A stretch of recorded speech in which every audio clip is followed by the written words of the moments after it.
চলুন আজকে আপনাদের বানিয়ে দেখায় আলু দিয়ে দুই রকম নতুন পদ্ধতিতে তৈরি দুর্দান্ত স্বাদের মুচমুচে স্ন্যাক্স রেসিপি। আলু দিয়েও যে এত মজার মজার স্ন্যাক্স বানানো যায় সেটা না দেখলে বিশ্বাসই হবে না। আসসালামু আলাইকুম বন্ধুরা, কিচেন বাঙালিয়ানা চ্যানেলে আপনাদের সবাইকে স্বাগত জানাই।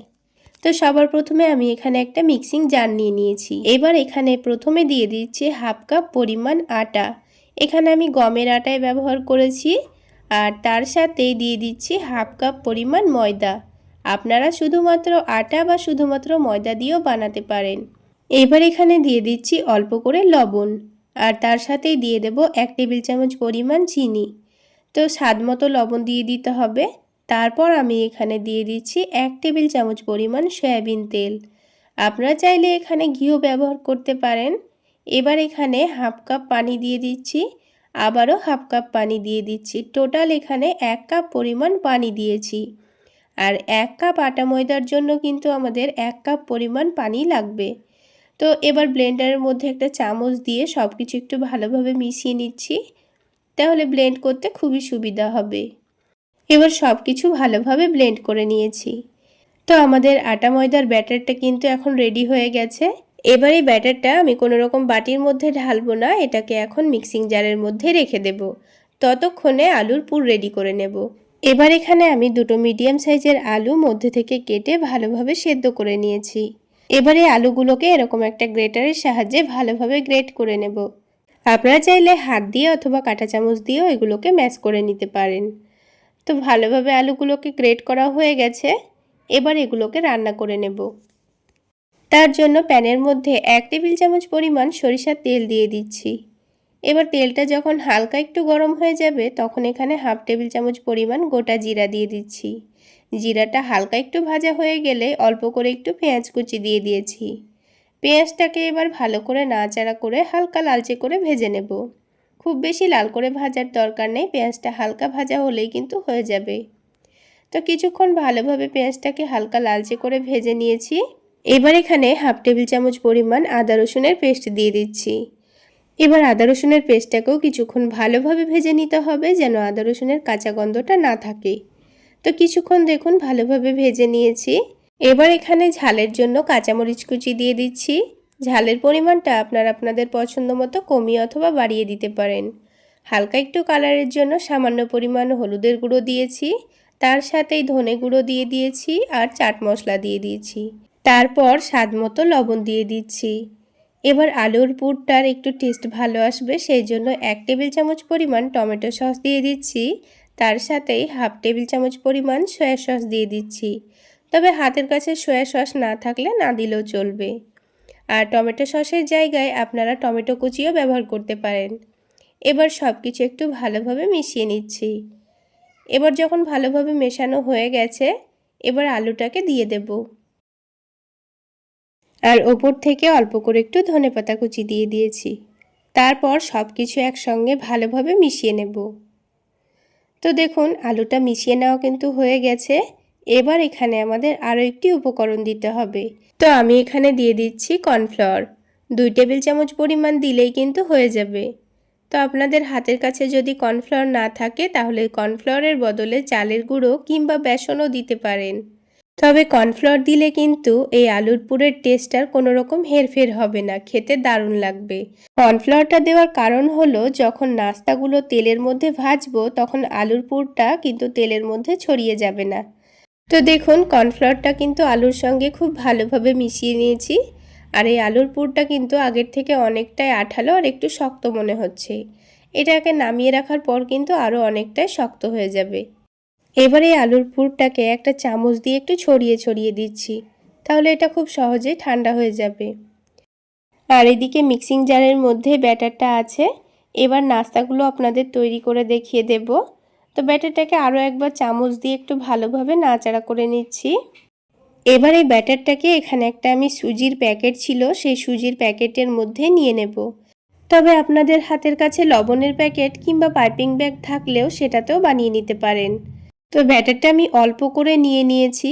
এবার কোণাটা একটু করে কেটে দেব। একটু পাতলা করে সরু করেই কাটতে হবে যেন ডিজাইনটা খুব সুন্দর তৈরি হয়। এবার এখানে প্যানের মধ্যে সামান্য তেল দিয়ে তেলটা প্যানের চারিদিকে ভালোভাবে মুছে নিয়েছি। এবার প্যানের মধ্যে হাতটাকে ধরে এরকম করে একটু ঘুরিয়ে নিলেই কিন্তু খুব সুন্দর একটা ডিজাইন তৈরি হয়ে যাবে। ডিজাইনটা তৈরি করার কোনো রকম ঝামেলা নেই, হাতটাকে ধরে এরকম করে দুলিয়ে দিলেই হবে। আর দেখুন খুবই অল্প সময়ের মধ্যে কিন্তু এটা তৈরি হয়ে যায়। তো একটা তৈরি করা হয়ে গেল। ঠিক একইভাবে যতটা ব্যাটার আছে সবগুলো থেকে এভাবে তৈরি করে নেব। ব্যাটারটা প্যানের মধ্যে দেওয়ার সাথে সাথে 2-3 মিনিটের মধ্যেই কিন্তু ওপরের দিকটা হয়ে যায়। আর এটা যখন হয়ে যাবে তখন খুব সহজেই কিন্তু প্যান থেকে উঠে আসে। প্রথমবারই তেল ব্রাশ করেছিলাম, আর কিন্তু প্যানের মধ্যে তেল দেওয়ার কোনো দরকার নেই। তো নাস্তাগুলোর জন্য সবগুলো শিট আমার তৈরি করা হয়ে গেছে। এবার আমাদের আরও একটি কাজ রেডি করে নিতে হবে। তো তার জন্য এখানে একটা বাটি নিয়ে নিয়েছি, আর বাটির মধ্যে 3 টেবিল চামচ পরিমাণ কর্নফ্লাওয়ার নিয়ে নেব। আর সামান্য পরিমাণ পানি দিয়ে দেব, দিয়ে একটা পাতলা ব্যাটার তৈরি করে নেব। চাইলে ময়দার ব্যাটারও তৈরি করে নিতে পারেন। তো আমি এখানে কর্নফ্লাওয়ারের ব্যাটারটা রেডি করে নিলাম। তো এবার আমাদের নাস্তাগুলো তৈরি করে নিতে হবে। তো দেখুন ঠান্ডা হয়ে যাওয়ার পর কিন্তু সিটগুলো একে অপরের গায়ে লেগে লেগে যাবে না, খুব সহজে উঠে আসবে। তো এখান থেকে আমি 2টো মতো শিট নিয়ে নিচ্ছি। আর এদিকে আলুর পুরটাও কিন্তু ঠান্ডা হয়ে গেছে। এবার এখান থেকে অল্প পরিমাণে আলুর পুর হাতের মধ্যে নিয়ে নেব। তারপর এটাকে হাতের মধ্যে একটু চেপে চেপে গোল করে নিয়ে লম্বা শেপ দিয়ে নেব, মানে চারকোনা শেপ দিয়ে নিচ্ছি। যেহেতু নাস্তাগুলো চারকোনাভাবে তৈরি করে নেব, তাই চারকোনা শেপ দিয়ে নিয়েছি। এবার আলুর পুরটা এর মধ্যেখানে রেখে দিয়েছি। আর কর্নফ্লাওয়ারের ব্যাটারটাও কিন্তু একটু নিচে জমে গেছে, তো কিছুক্ষণের মধ্যে এটাকে খুব ভালোভাবে নাড়াচাড়া করে মিশিয়ে নিয়েছি। তারপর এখান থেকে অল্প পরিমাণে নিয়ে এবার এই শিটের চারিদিকে ভালোভাবে লাগিয়ে দিয়েছি। এটা চারিদিকে ভালোভাবে লাগিয়ে দিতে হবে। তো নাস্তাগুলো যেহেতু আমি চারকোনাভাবে তৈরি করে নেব, তাই এটাকে চৌকো শেপে ভাঁজ করে নিচ্ছি। আপনারা যদি ত্রিকোণাভাবে নাস্তাগুলো তৈরি করতে চান তাও কিন্তু হবে। তো ত্রিকোণা শেপ দিয়ে ভাঁজ করে নিতে হবে। তো দেখুন খুব সুন্দর করে কিন্তু চারটে ভাঁজ করে নিয়েছি। এইভাবে করে আলুর পুরটাকে ঢেকে দিতে হবে। আর ওপর থেকে দেখুন কত সুন্দর একটা ডিজাইন দেখে মনে হচ্ছে। তাহলে দেখলেন তো বন্ধুরা কাজটা করা কতটা সহজ। তো আমি আপনাদের বোঝার সুবিধার জন্য আরও একটা করে দেখিয়ে দিচ্ছি।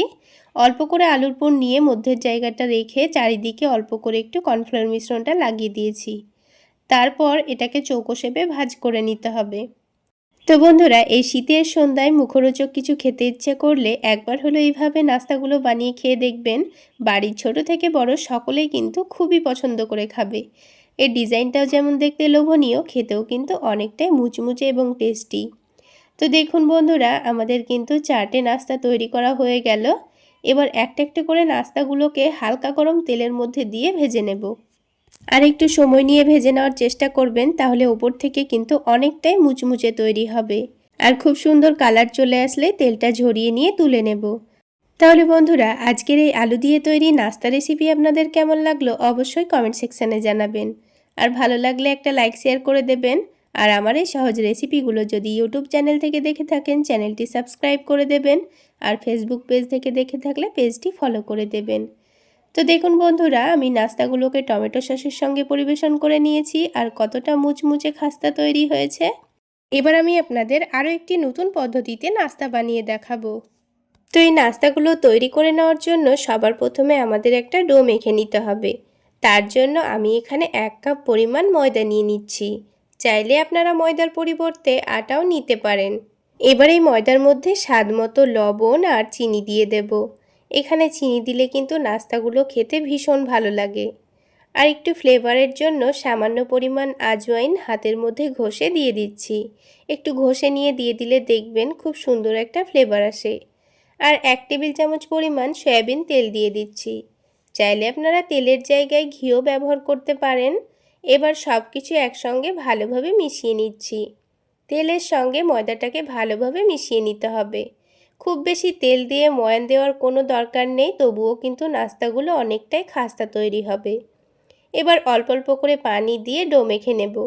তো পানিটা কিন্তু একেবারে দিয়ে ফেলা যাবে না, বারে বারে অল্প অল্প করে পানি দিয়ে খুব সুন্দর করে ডোটা মেখে নিয়েছি। আর এই ডোটা দেখুন কিছুক্ষণ রেস্টে রাখবো, তাহলে এখনকার থেকে আরও অনেকটাই সফট হয়ে যাবে। তো ডোটাকে আমি 10 মিনিটের মতো রেস্টে রেখে দেব। ততক্ষণে আলুর পুর রেডি করে নেব। তো এদিকে আমি 2টো আলু আগে থেকে ভালোভাবে সেদ্ধ করে নিয়েছিলাম। আলু দুটোকে একটা গ্রেটারের সাহায্যে ভালোভাবে গ্রেট করে নিচ্ছি। আপনারা কিন্তু আলুগুলোকে হাত দিয়ে ম্যাশও করে নিতে পারেন, কিংবা কাঁটা চামচ দিয়েও কিন্তু এগুলোকে ম্যাশ করা যায়। তো আলুগুলো ভালোভাবে গ্রেট করে নিয়েছি। এবার এই আলুটাকে রান্না করে নেব। সেই জন্য প্যানের মধ্যে সামান্য পরিমাণ সরিষার তেল দিয়েছি। ওই ধরুন 1 টেবিল চামচ মতো সরিষার তেল দিয়েছি। আর খুবই সামান্য গোটা জিরা দিয়ে দিয়েছি। তারপর অল্প একটু পেঁয়াজ কুচি দিয়ে দেব। এখানে মিডিয়াম সাইজের একটা পেঁয়াজ কুচি করে দিয়ে দিয়েছি। এবার পেঁয়াজটাকে হালকা লালচে করে ভেজে নেব। খুব বেশি লাল করার দরকার নেই, হালকা একটু ভেজে নিলে হয়ে যাবে। তারপর এখানে সামান্য পরিমাণ আদা রসুন বাটা দিয়ে দিয়েছি। এবার সব কিছু আবারও একটু ভালোভাবে ভেজে নেব, যতক্ষণ না পর্যন্ত আদা রসুনের কাঁচা গন্ধটা চলে যাচ্ছে। এবার এখানে ঝালের জন্য কাঁচামরিচ কুচি দিয়ে দিচ্ছি। আপনারা চাইলে গুঁড়ো মরিচও দিতে পারেন। আর হালকা একটু কালারের জন্য হলুদের গুঁড়ো দিয়েছি। এবার এখানে এই মশলাটা আমি অল্প একটু জিরা, ধনে আর একটু পাঁচফোড়ন একটু ভেজে গুঁড়ো করে নিয়েছি। তো সেই মশলাটাই দিয়ে দিলাম, আর তার সাথে হাফ টেবিল চামচ পরিমাণ চাট মশলা দিয়ে দিয়েছি। আর এবার স্বাদ মতো লবণ দিয়ে দেব। এবার এখানে এর টেস্টটা একটু যেন ভালো আসে সেজন্য 1 টেবিল চামচ পরিমাণ টমেটো সস দিয়ে দিয়েছি। এবার সব কিছু একটু ভালোভাবে মিশিয়ে নেব। বন্ধুরা, এইভাবে আলুর পুরটা বানিয়ে চাইলে আপনারা পরোটা বানিয়েও খেতে পারেন, দেখবেন খুব সুন্দর টেস্ট আসবে। এবার গ্রেট করা আলুটা দিয়ে দেব। তারপর সব কিছু একটু ভালোভাবে মিশিয়ে নিতে হবে। তো তার আগে অল্প করে একটু ধনেপাতা কুচি দিয়ে দিচ্ছি, তবে হাতের কাছে না থাকলে না দিলেও চলবে। এবার সব কিছু একটু ভালোভাবে মিশিয়ে নেব। আলুটা ভালোভাবে মিশিয়ে নেওয়ার পর এবার এখানে কিন্তু একটা উপকরণ লাগবে, সেটা কিন্তু অবশ্যই দিতে হবে, তা না হলে কিন্তু নাস্তাগুলো ভাজার সময় আলুগুলো তেলের মধ্যে ছড়িয়ে যেতে পারে। তো আমাদের এখানে কিন্তু কর্নফ্লাওয়ার দিয়ে দিতে হবে। তো আমি এখানে দুটো সেদ্ধ আলুর জন্য 2 টেবিল চামচ পরিমাণ কর্নফ্লাওয়ার ব্যবহার করব।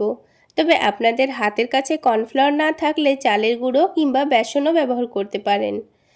তো দেখুন 2 চামচ কর্নফ্লাওয়ার দেওয়ার পর আবারও সব কিছু একসঙ্গে ভালোভাবে মিশিয়ে নিচ্ছি। আর কর্নফ্লাওয়ার দেওয়ার কারণে কিন্তু আলুর পুরের টেস্টটা কোনো রকম হেরফের হবে না। তো দেখুন সব কিছু ভালোভাবে মিশে গেছে। এবার এটাকে নামিয়ে ঠান্ডা হওয়ার জন্য রেখে দিতে হবে। তো এই আলুর পুরটা এখন আমি নামিয়ে ঠান্ডা হওয়ার জন্য রেখে দেব। একটু ছড়িয়ে ছড়িয়ে দিচ্ছি, তাহলে খুব তাড়াতাড়ি ঠান্ডা হয়ে যাবে। তো এটা ঠান্ডা হতে থাক। এবার এই ডোটাকে আবারও একটু খুব ভালোভাবে মেখে সফট করে নেব। তো ডোটা দেখুন 10 মিনিট রেস্টে রাখার জন্য কিন্তু আগের থেকে অনেকটাই নরম হয়ে গেছে। আর চিনি দেওয়ার জন্য চিনিটাও কিন্তু খুব সুন্দর গলেও গেছে। আর দেখুন ডোটাকে এবার একটু ভালোভাবে মেখে নেব।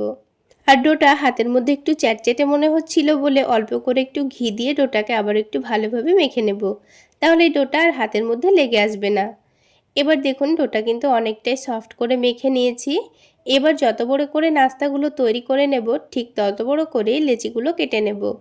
তো আমি এখানে নাস্তাগুলো ছোট ছোট করে তৈরি করে নেব, তাই ছোট ছোট করে লেচি কেটে নিচ্ছি। আপনারা আপনাদের পছন্দ মতো করে নাস্তাগুলো লেচি কেটে নেবেন। তো এবার একটা একটা করে লেচি নিয়ে একটু হাতের মধ্যে সফট করে লই তৈরি করে নিয়েছি। তো ঠিক একইভাবে আমি সবগুলো লই তৈরি করে নিয়েছি। এবার যত বড় করে লইগুলো আমি তৈরি করে নিয়েছি তার থেকে সামান্য ছোট করে কিন্তু এই আলুর পুরটা গোল করে নিতে হবে। তো লইয়ের মতো করেই দেখুন গোল করে নিয়েছি। তো দেখুন বন্ধুরা, লইটার থেকে কিন্তু আলুর বলটা একটু ছোট করে রেডি করে নিয়েছি।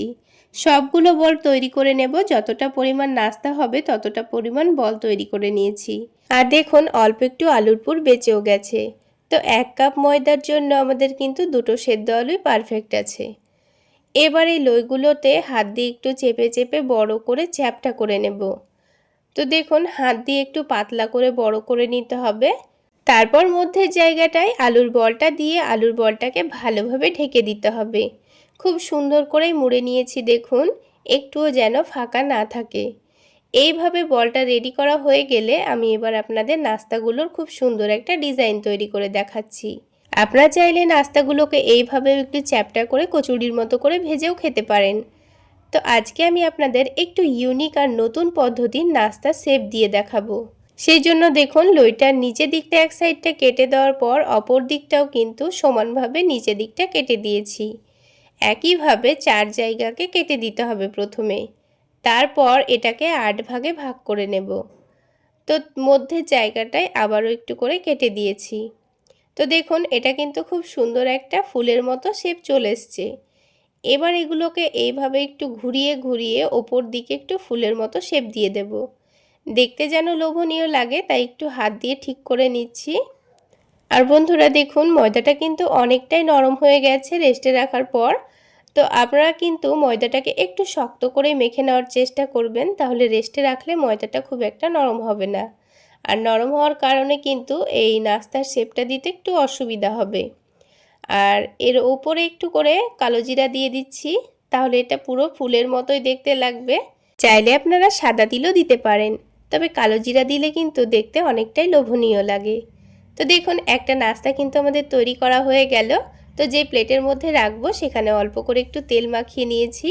তো যতটা পরিমাণ নাস্তাগুলো একসঙ্গে ভেজে নেব ততটা পরিমাণ প্রথমে বানিয়ে নিয়েছি। বাকি নাস্তাগুলো এগুলো ভাজতে ভাজতে তৈরি করে নেব। তো প্রথমে 4টে নাস্তা আমাদের তৈরি করা হয়ে গেল, এবার এগুলোকে ভেজে নেব। আর ভাজতে খুব বেশি তেলেরও প্রয়োজন হয় না, খুব অল্প তেলেই কিন্তু ভাজা হয়ে যায়। তেলটা হালকা গরম করে নেওয়ার পর একটা একটা করে নাস্তাগুলো দিয়ে দিয়েছি। আর একটু সময় নিয়ে উল্টে পাল্টে ভেজে নেব, তাহলে নাস্তাগুলো কিন্তু অনেকটাই মুচমুচে তৈরি হবে। আর বন্ধুরা এই নাস্তা একবার বানিয়ে খেলে দেখবেন সিঙ্গারা কচুরি খাওয়া ভুলে যাবেন, এতটাই টেস্টি হয়।